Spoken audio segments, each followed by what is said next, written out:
Anybody else? Oh, John. I'm very happy to say that today my twins are 4 weeks old. Yeah.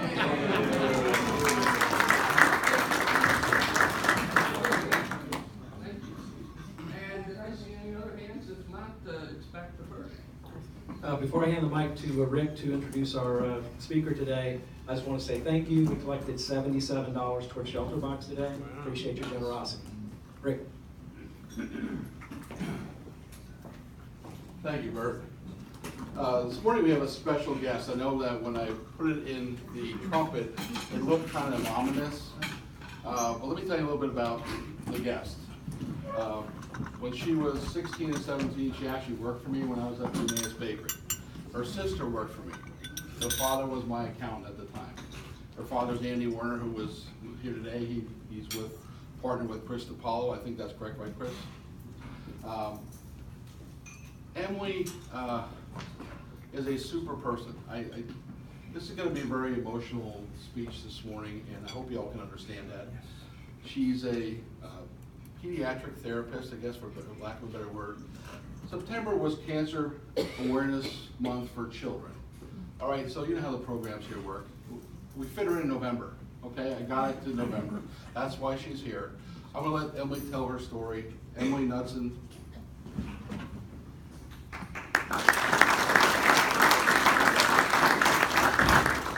Good morning.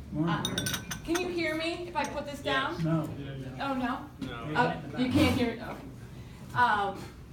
So I was a little nervous when Rick called, and though I was excited to hear from him, as he said, we go way, way back.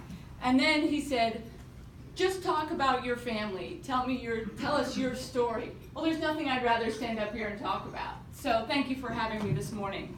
I'm going to start our story with my story. I was raised here in the Lehigh Valley by the very best parents and the most supportive sister out there. I was a student at Swain and Emmaus. I had multiple jobs around the Lehigh Valley, the bakery, lifeguarding, even at Wildwater Kingdom, and I'm still here to tell the story. Lots of stuff with kids. I also was very athletic. Multiple knee surgeries, my experiences, my love for science, my love for children led me to Northeastern University to pursue a degree in physical therapy. At orientation, I met this guy who walked around kind of like he knew it all. It's like, I hope I don't cross paths with this guy again. Well, we both got assigned to the honors dorm. We didn't really fit in the honors dorm, so we found each other again. And then he turns up in the PT program. Well, we became best friends. We graduated with our bachelor's degree in 2001. Later that year, we got married. We graduated with our master's. And then things got rolling. Did I mention I had the best parents ever? So naturally, we moved back home with them, to work in the Lehigh Valley at our new physical therapy jobs. Eventually, we got a new house, a new dog, and our first baby. I love people, and I was excited to have a baby. This is what I wanted, but I wasn't like a touchy-feely, excited pregnant woman. But when this baby was born, I knew the universe should look out for him the way I loved him in that moment. And I had changed from that moment on. In keeping with our pace, I got a new job, Howie got a new job, and we got another dog. And yes, he was that big, and they always were together like that. And another baby. This is my William. There they are. They're about 2.5 years apart. I had 2 wonderful boys. I was working with children at the time. I was exposed to children in all different settings. I was blessed to be a mom, and I knew I wanted to be a mom again, though never wanted to carry a child again. And I knew there were so many wonderful children waiting for families. We had love to give, So we waited for a baby who needed our love. So we were blessed with this beautiful little girl. She was born addicted to opiates, among other things. We knew she would take a little extra time, some extra therapy, but with our love, we were excited for her to be family. There they are, my 3 babies. So my 2 little guys are about a year apart, and Jack is about 2.5 years older. This is at Howie's 30th birthday. All our babies, again, back at my parents' house. Our family was growing, so we were on to another house. We did live with my parents in between. We finalized the adoption. We were living the quintessential suburban dream. Wonderful jobs, amazing parents, amazing children. We are so blessed. And then lightning struck our family. My nieces were 1, and my brother-in-law was diagnosed with what we would come to learn was terminal colon rectal cancer. My family rallied, and we were in it for the long haul. Between my sister and I'm the younger, she's the smarter. We have 6 children, all in the same age ranges. All of our children now are between 10 and 14, and there's 6 of them all together. And then a few short weeks later, lightning struck our family again. My in-laws were going to take us to Turks and Caicos. So we were going to get passport photos for the 5 of us. And my adorable 4-year-old came to me and said, "Mommy, would you button my shirt?" He always dressed up. He wore a shirt and tie and dress shoes all the time, just because.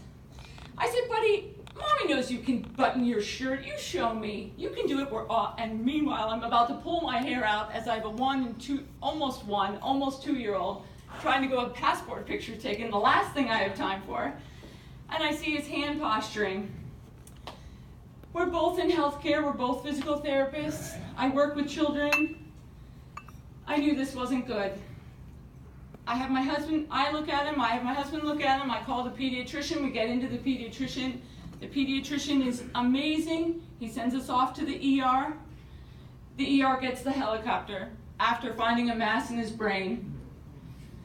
And we're sitting in the ER, and I'm waiting for the helicopter, and I say to a nurse, "Is my son going to be okay?" And from the back of her computer, she looked at me and said, "I don't know." And then it got real. So on the helicopter, we were so fortunate to be accepted at CHOP. CHOP took us on as a patient, and our journey went on from there. From St. Baldrick's, an organization dedicated to researching treatments and a cure for pediatric cancer, I found these statistics to share with you. More children are lost to cancer in the United States than any other disease. Even if you take some of the other diseases that impact children and combine them, we lose more to pediatric cancer. All over the world, a child is diagnosed with cancer every 2 minutes. As I speak to you, 10 kids, 10 families' lives will be shattered. There are dozens of types of childhood cancers. There are even more subtypes. It makes the treatment, the diagnosis, so challenging. 2/3 of the survivors will suffer long-term effects. 95% of those will have chronic health issues by 45, and 80% of those kids, then adults, will have life-threatening conditions. In the last 20 years, only 3 drugs for these children have been developed and approved. Less than 4% of the National Cancer Institute's budget is dedicated to our kids, and it's just staggering. Here, we don't know who took these pictures. We have very few pictures from our time at CHOP. And you might say that that looks like a pretty happy woman next to that little boy. But at this time, I was just grateful to be in that bed with him and have that time. So I'm at this now 10 years with my buddy. So from helicopters to brain surgery, at CHOP, there's this tremendous waiting room and this tremendous screen with all the names, all the kids' last names, and it's full in the morning. You go in for a 5:30 start in the OR, and we're in there, and they told us it was going to be a really long day. Well, it was a 14-hour day, waiting to hear if our son was going to make it. We were the last parents standing in the OR. We watched everyone who got their ear tubes placed and their broken legs fixed and their kidneys rerouted come and go, and we still waited. But we waited with hope. And out came our surgeon and said, the great news is, technically his tumor was inoperable, but we were going to lose him. He was stroking. That's the symptoms that we saw. But he came out and he said, I was able to get more than I thought, and it was a very positive discussion, so we're with him. Clearly Jack is still alive, we're thrilled. And then he says, but I'm quite concerned. A major vessel going into his brain collapsed, and I had to hold it open with my hands. If he survives, if my son survives the next 3 days, we'll talk about treating his cancer. I don't even know how well I heard those words, because I don't think I talked about those words for 6 or 7 years until after it happened. It was just go mode. It was survival mode. We lived at CHOP for quite a period of time. In fact, my 1-year-old turned 2 as I sang happy birthday to him in the lobby of CHOP, blowing out the candles of a cake I couldn't make for him because I wasn't home. But my mom did. So we were fortunate enough, because of our careers, we were allowed to bring our buddy home instead of going to rehab. We brought him home barely able to talk, barely able to sit up, unable to feed himself. He was right-handed. He lost the use of his right side. He's lost half the vision in both of his eyes. His processing is different now. His cardiac system is different now. His endocrine system, and the list goes on. We are so fortunate to have CHOP as close as we do. We've also been touched by amazing people at Lehigh Valley, St. Luke's, Children's National, and AI DuPont. There isn't anywhere I wouldn't go to get him what he needs. So that brings us to our new normal. Those are my babies, pretty close to when we came home. You can see my buddy's all swollen, steroids and things like this, and this is a day that at an MRI, there used to be a McDonald's at CHOP, so that crayon writing says, I'm going to McDonald's after his MRI. They took it out, healthy choices and all. But we enjoyed it while it was there. As parents, we were filled with questions. We were filled with worries. Though we didn't have the time or energy to ask them or have them answered, we were both in denial. We didn't even realize it, because we just had to keep putting one foot in front of the other, get him where he needed to go to be well, get our other 2 kids through the day. And then that went into purposeful denial. I went into, I got on that helicopter with 3 beautiful children, 3 healthy, amazing, beautiful children. And that evolved into grief and anger, which, was quite challenging. I think my husband and I might have been almost 30, or I think we were about 30 when all this went down. Our life revolved around appointments, get him to CHOP, get him to therapy, get him to CHOP, get him to therapy. We were unable to run to the grocery store. We couldn't mow our own lawn. We just were torn in so many directions. And it crossed our mind, but at the same time it couldn't cross our mind because we were just surviving. One of the side effects that happens in cancer families like mine is the guilt about our cancer siblings.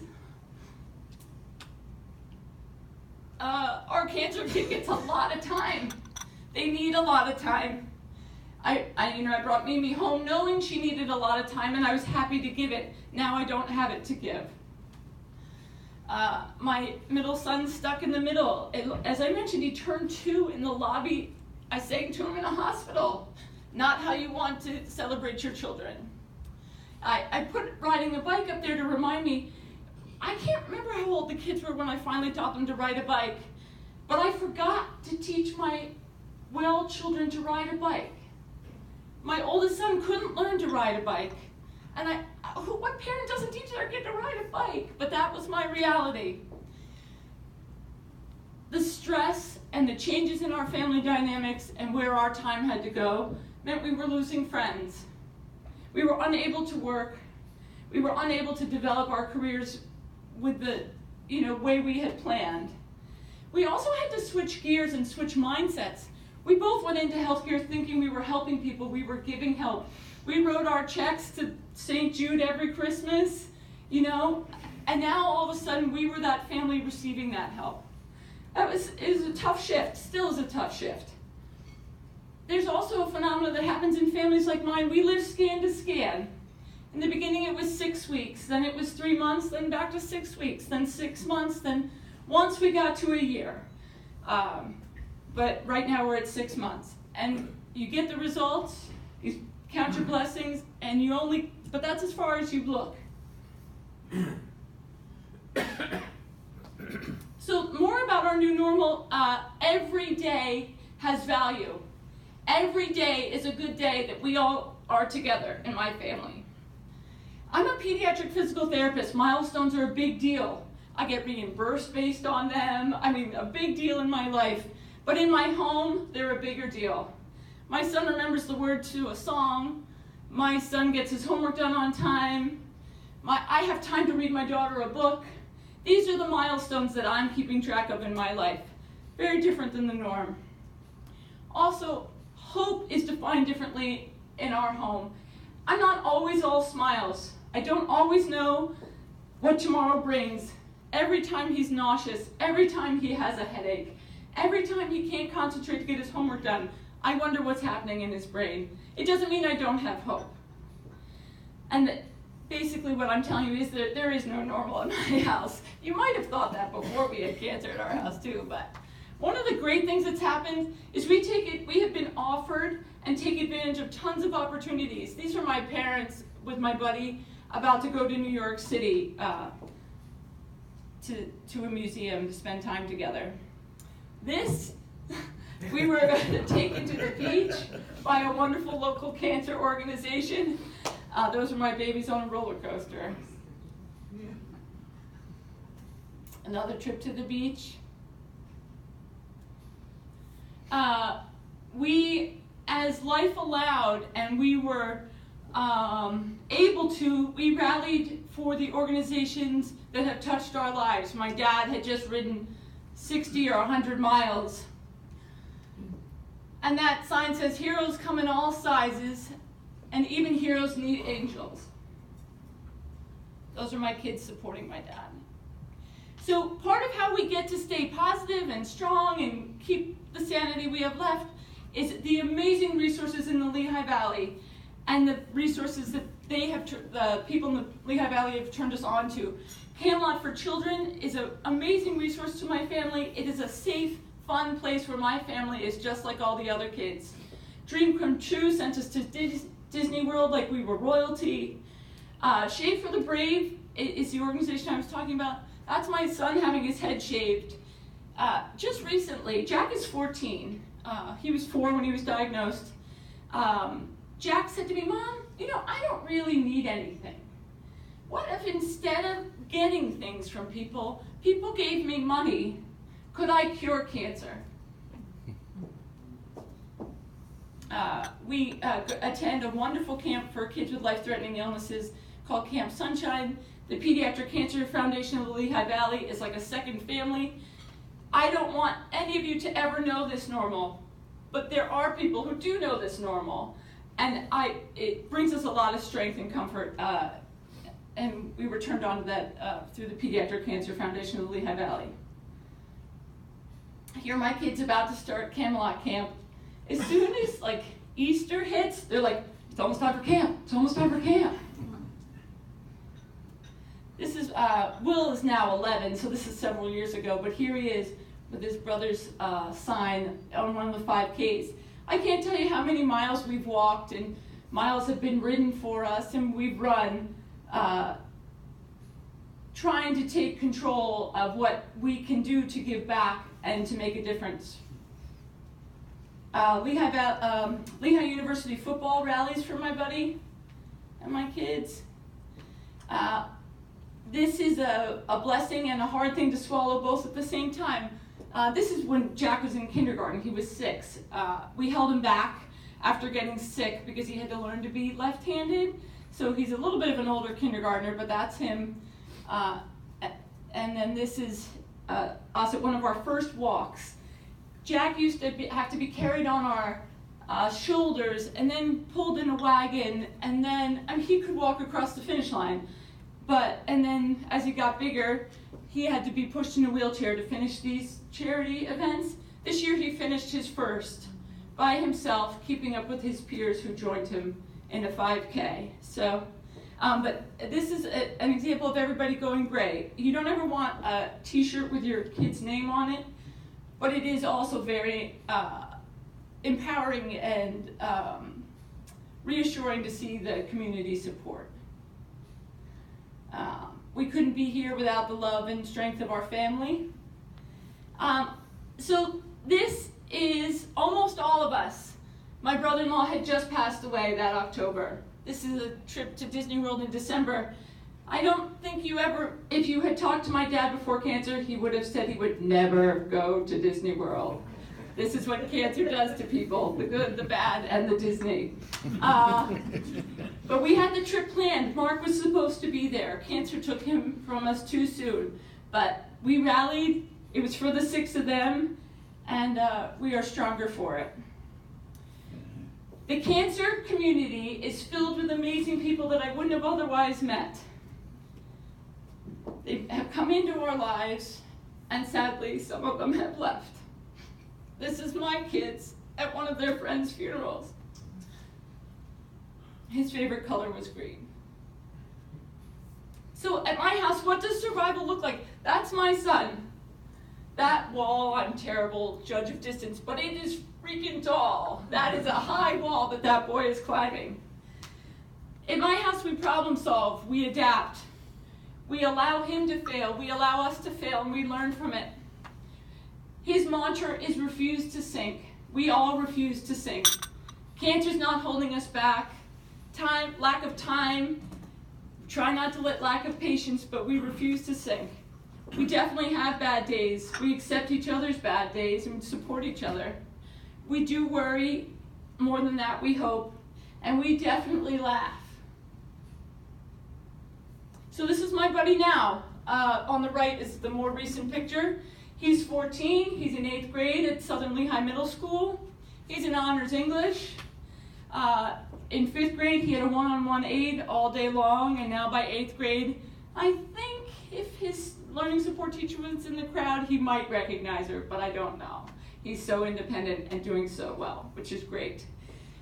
He has been attending organization events and receiving their support, and now, this year, because of his age and his maturity, he can't wait to volunteer. He raises money for all these places. He participates in a group called Odyssey of the Mind. He's on the student council. He's in National Junior Honor Society. He's been welcomed onto the team board of the Pediatric Cancer Foundation of the Lehigh Valley. And this year, my buddy, who suffered a stroke, multiple strokes, and has a brain tumor, is going to try out for the track team. He's going to try and throw the shot put. So I'm proud of him. He's working towards that. He's very funny, quite funny. He's hardworking when it suits him. He's always very kind. He inspires all of us, and he's completely genuine. Oh, this little dog is Hamachi. When Jack was 7, I didn't know what to do. He fell all the time, but he got sick when he was 4, and he hadn't come to peace with his disabilities and his abilities.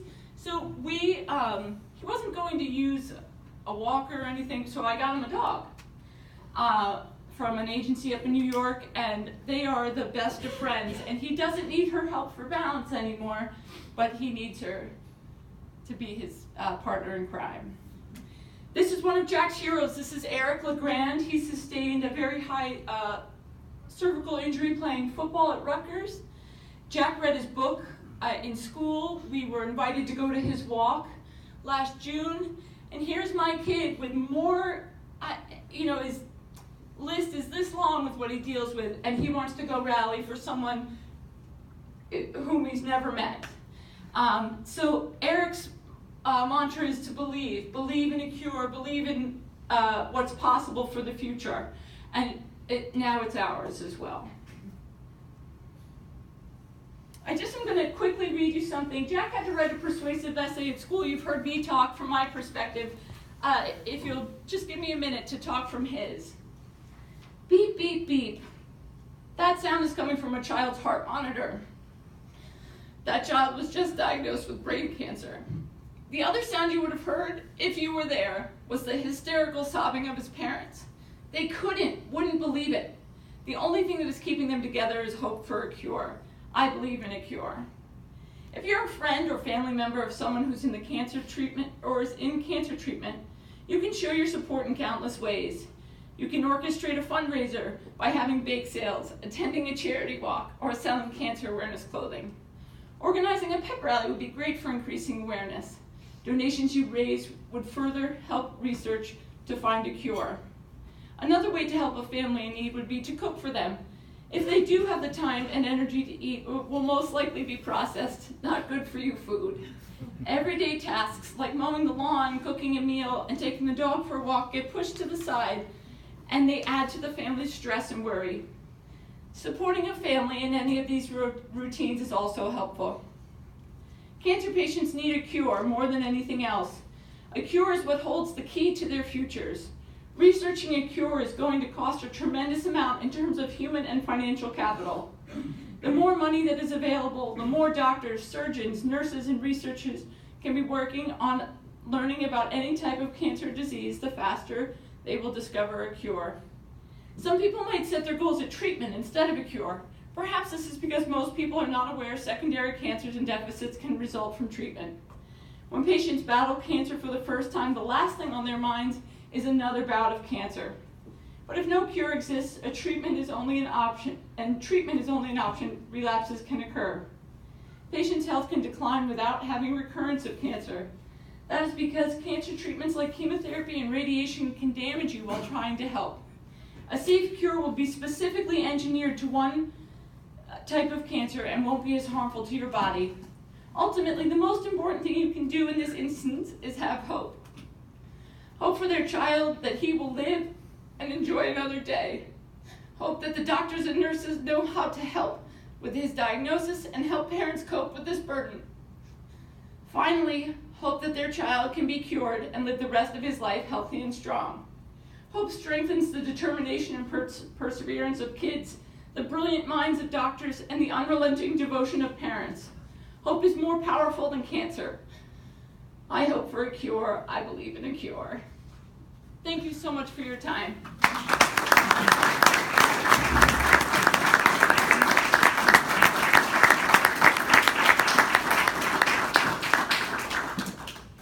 Sure.